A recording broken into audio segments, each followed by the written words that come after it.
Hello, PEB students. I hope you're all well. This is Mr. Nichols, your class teacher, and it's time for our Module 5 live lesson. We've already had live lessons for Modules 1, 2, 3, and 4, and a mid-course review. We'll have a further live lesson during Module 6, and then at the end of the course, just before your final exam, we'll have an end of course review.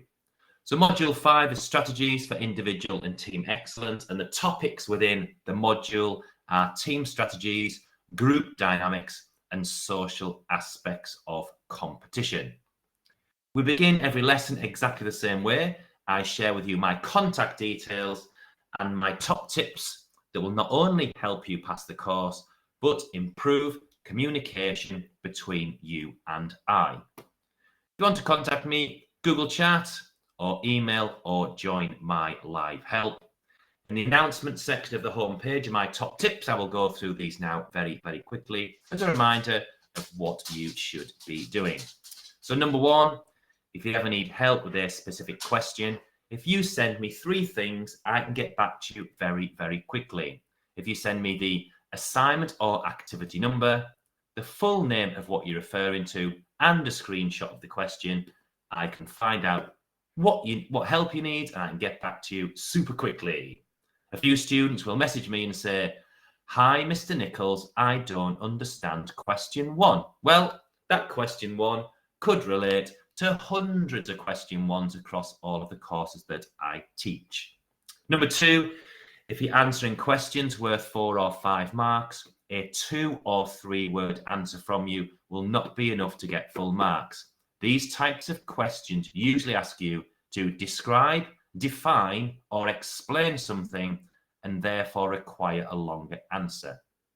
When you're submitting work, please make sure it is the original worksheet. Please don't create your own worksheets. If you can, try not to upload PDFs. Sometimes they don't open and it could delay your work getting graded. A Word doc is best. Number 5, we are all aware of submission dates, but I know sometimes you cannot meet that date. You might be traveling, you might be ill, you might have poor Wi-Fi, which is why we have approximately 30 days after the submission date before the work becomes a permanent 0. I don't like giving you a permanent 0. I know you don't like receiving them, so please follow the calendar very, very carefully. And finally, you'll notice that on most rubrics, there are marks allocated for grammar and punctuation, so please do a spell check, check your grammar and punctuation before submitting your work. So as usual, you'll need a pen and piece of paper to write your answers down for the tasks, activities, questions, etc. that I've got for you today. Curriculum content input from me, plenty of thinking time for you to write your answers down before I reveal the answers from Module 5. So let's begin. What do we mean when we talk about strategy? Strategy is the use of a careful plan to outwit an enemy or to accomplish a goal. The terms game plan and strategy mean the same thing. Every game that you play, whether it's basketball, chess, soccer, Monopoly, or water polo, include strategies for winning that are unique to that individual game. All strategies have similar general goals. The 4 goals of strategy are: number 1, maximize your strengths. Number 2, minimize your weaknesses. Number 3, neutralize your opponent's strengths. And 4, take advantage of your opponent's weaknesses. So we'll take a look now at each one by one, with some examples. So first of all, maximize your strengths. What are you best at in soccer? Is it passing, running, defending? To maximize their chances of winning, a team may adjust the game plan to get the best out of each player's strengths. For example, if you're a team is very, very fit, but not very accurate, maybe you run the ball up and down the field to tire out your opponents. Then, when they're tired, you'll have plenty of time to work on the accuracy of your shots to the goal or net. So that's how you maximize your strengths. Minimize your weaknesses. Everybody has a weakness. Let's say you're the shortest player on the basketball team. If you're supposed to guard a player who's 8 inches taller than you, your height is going to be a problem. It's going to be really hard for you to block the shots of the taller player. You might work in practice on ways to steal the basketball away from the taller players, therefore minimizing your weaknesses. Neutralizing your opponent's strengths. The high school football team from a nearby town has a receiver who's amazing, tall, athletic, quick, smart, and way too much for any single defender on your team. To neutralize this team's super strong player, you're going to need more than one defender. Therefore, that becomes your team strategy to neutralize the opponent's strength. And finally, number 4, take advantage of the opponent's weaknesses. Jen knows that Sam will never, ever sacrifice his queen to win a game of chess. That's just one of Sam's quirks.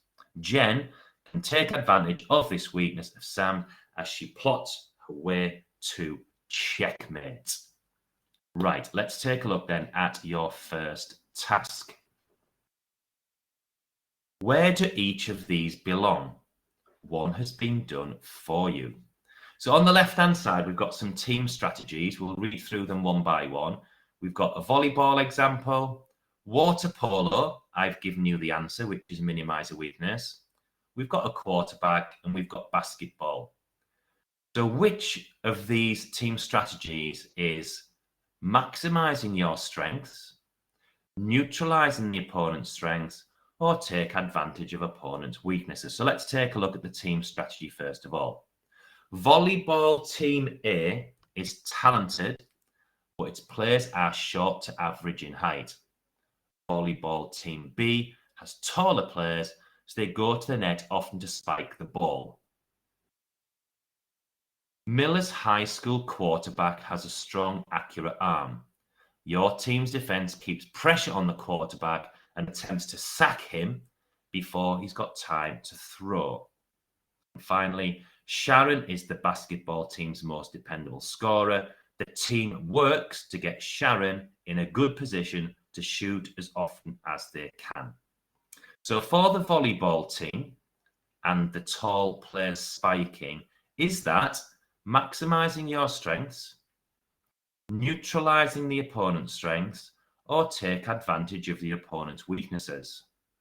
What about the quarterback with his accurate arm?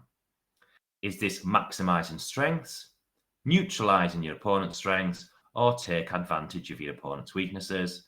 And finally, Sharon and basketball, which one belongs to that?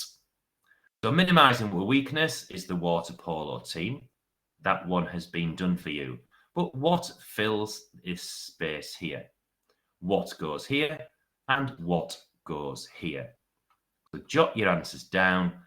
Volleyball belongs to which one? Quarterback belongs to which one? And the basketball belongs to which one? What are the answers? Jot them down quickly on your piece of paper. Then I'll reveal the answers in 5, 4, 3, 2, and 1. Let's take a look. The volleyball team B has got tall players. They are spiking the ball. They are taking advantage of the opponent's weaknesses because the opponent's weakness is they've got short players. The team's defense keeps pressure on the quarterback to try to sack him. This is neutralizing the opponent's strength. And Sharon is the most dependable scorer. They get her into a good position. Therefore, you are maximizing your strengths. So hopefully You managed to get 3 out of 3. So team's strategy. Having a strategy does not guarantee a successful outcome. What other factors can affect the outcome? So your team has got a strategy. You are going to go out to play, but it doesn't guarantee you are going to win. One of the reasons why you might not win is due to the weather. Can you have a think? What other reasons might there be that affect the outcome of a game? You've got a strategy. You think your strategy is good. You go out onto the pitch or the field or the court, but it wasn't successful. One of the reasons is the weather. What other reasons can you think of? So if you've got a strategy, obviously the other team is going to have a strategy as well. Maybe that's one of the answers. What other reasons can affect the outcome? You've got a strategy, you think it's effective, it does not mean you are going to win. Right, answer in 3, 2, 1. Let's see what it says in the lesson. It says the other team's strategy might be better than yours. So you've got a strategy, it wasn't successful because theirs is better. Number 3, the other team may play better or just be having a better day than your team. You might be having a bit of an off day. So the weather, the other team's strategy is better, the other team may play better. They are the factors that can affect an outcome. A winning strategy goes way beyond the pool, track, court, or field. Now, these are very important. Having proper nutrition, being well trained, getting enough sleep, and practicing team drills so that your body almost instinctively knows what to do. All of these things contribute to being prepared to win. But none of them, not one, will guarantee a winning performance. So food, training, sleep, and practice is very, very important. Right, next task. Here we go. What are group dynamics? Then we've got a task on group dynamics after this. Psychologists think group dynamics as a system of behaviors and processes that occur within a social group or between social groups. The behaviors and processes are same or very similar regardless of the group's purpose or goals. Some groups create positive dynamic. They expend their energy in constructive ways to achieve a common goal. Other groups develop a negative dynamic, with group members wasting much of their energy on interactions that interfere with the process toward a goal. So positive and negative.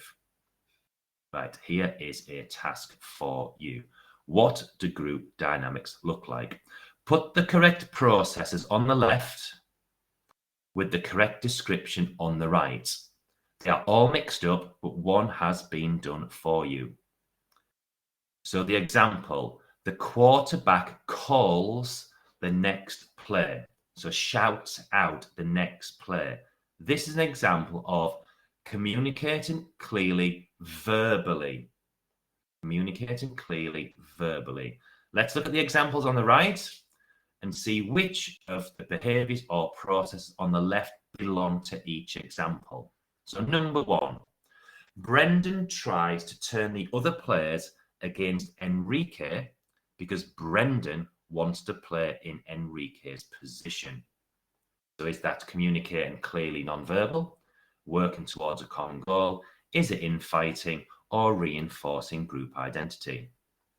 Number 2, members of the ecology group share ideas and effort designing and building a human-powered float for the homecoming parade.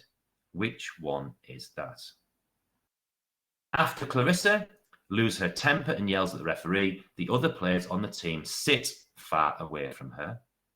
And a veteran player tells a new player who is hugging the soccer ball, that's not how we play. Let's take a look at where each one belongs. The members of the ecology group are working towards a common goal. After Clarissa loses her temper, that is, communicating clearly non-verbally. We mentioned the quarterback was communicating clearly verbally. A veteran player tells the new player, that's not how we do it. That's reinforcing group identity. And Brendan tries to turn the other players against Enrique. That is, of course, infighting negative behavior. So Brendan is infighting negative behavior. So hopefully you managed to match all of those correctly.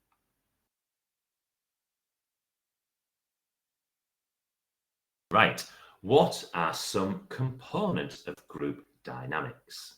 Let's take a closer look at the elements of positive group dynamics. We have got group identity, group cohesion, and group structure. So identity, cohesion, and structure. Let's take a look at each of these. Make a note of these three because you might need this information later. First of all, group identity, top left, consists of all the things a group or team stands for. For example, a high school baseball team's identity is linked to its school. Go Tigers! But it can also be linked to playing hard and fair, showing good sportsmanship, or having the strongest infield in the region. What about group cohesion, top right? Is what keeps team members connected. Communication, both verbal and non-verbal, is important to cohesion. Do you need to like everyone on your team? Not really, but for a team to be cohesive, it's important for members to respect each other's contributions to the common goal. What about group structure?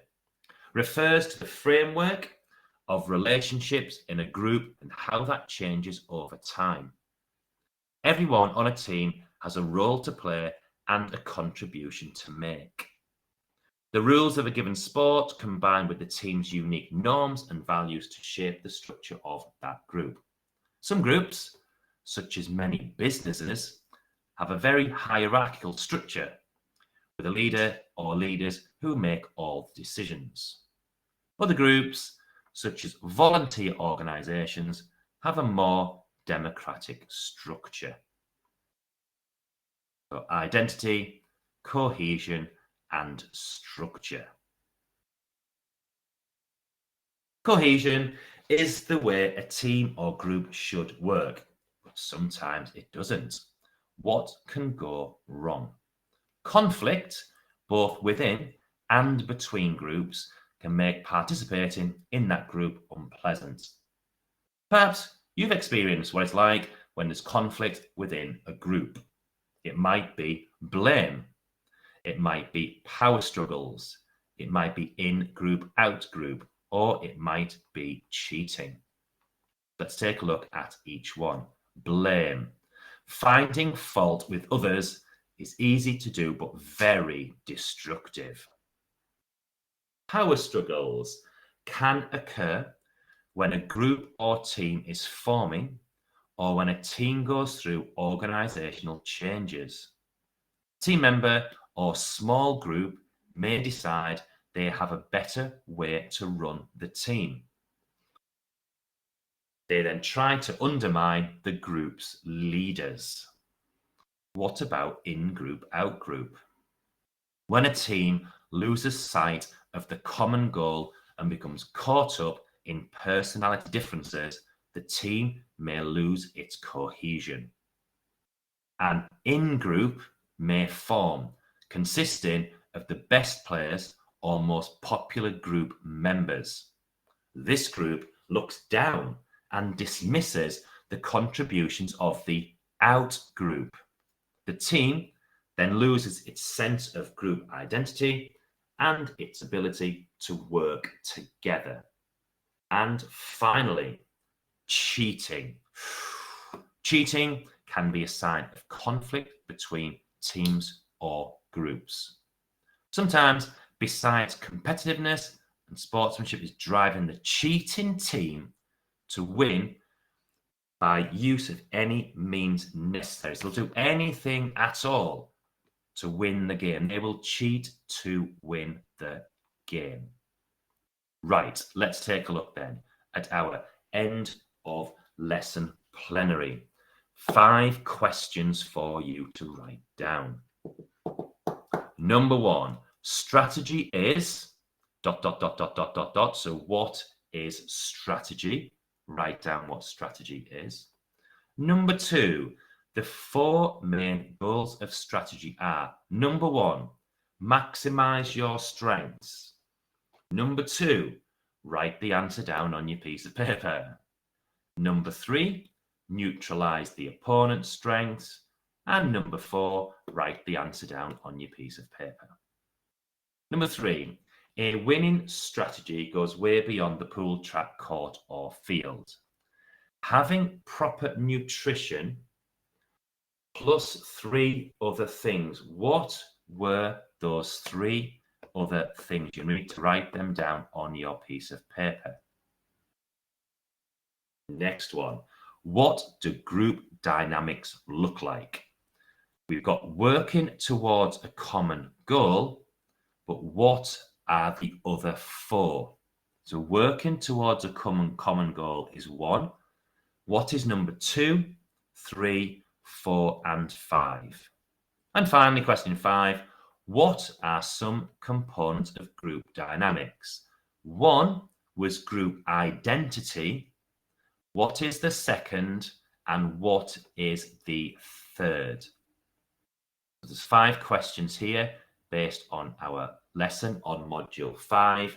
I'm going to give you 1.5 minutes to write your answers down on your piece of paper, and then we'll check your answers against the answers from this lesson. And your 1.5 minutes starts now.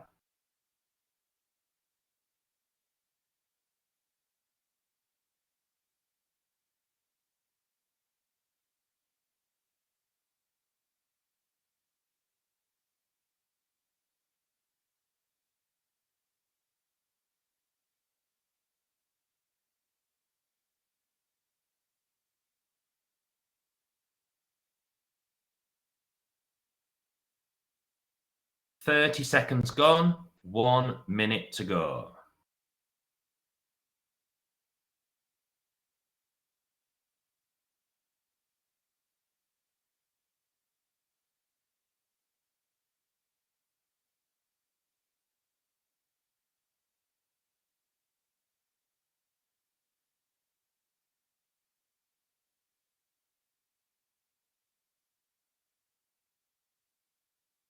One minute gone, 30 seconds to go.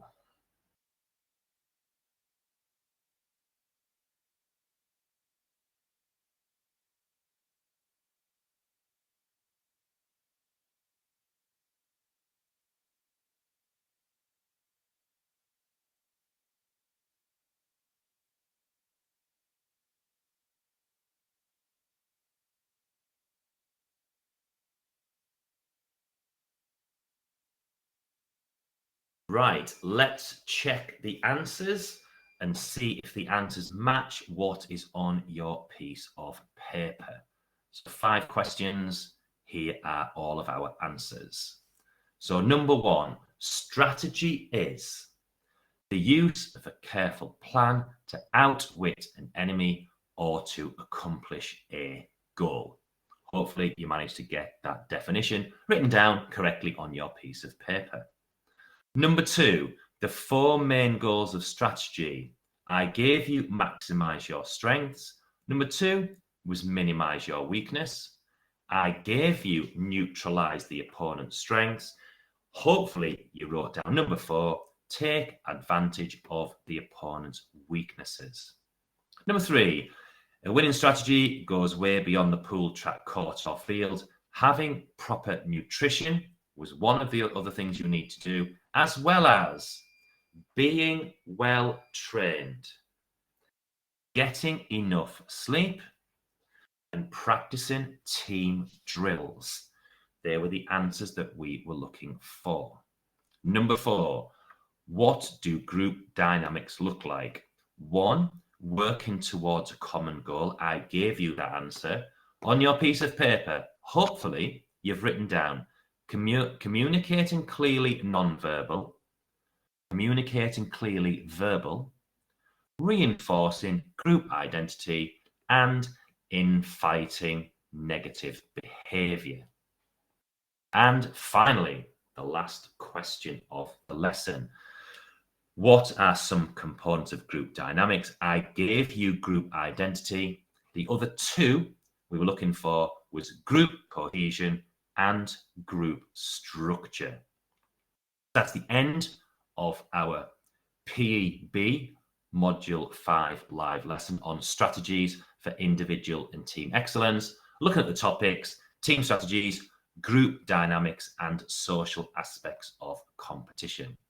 A reminder again, Google Chat, if you want to contact me, join my live help, or send me an email.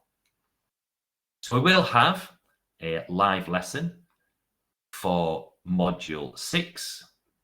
We'll also have a live lesson just before your final exam, where we'll have some questions based on the final modules of the course.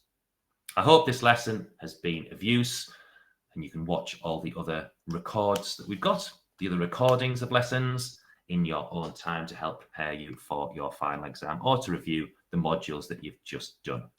But for now, from me, Mr. Nichols, your PEB teacher, thank you and goodbye.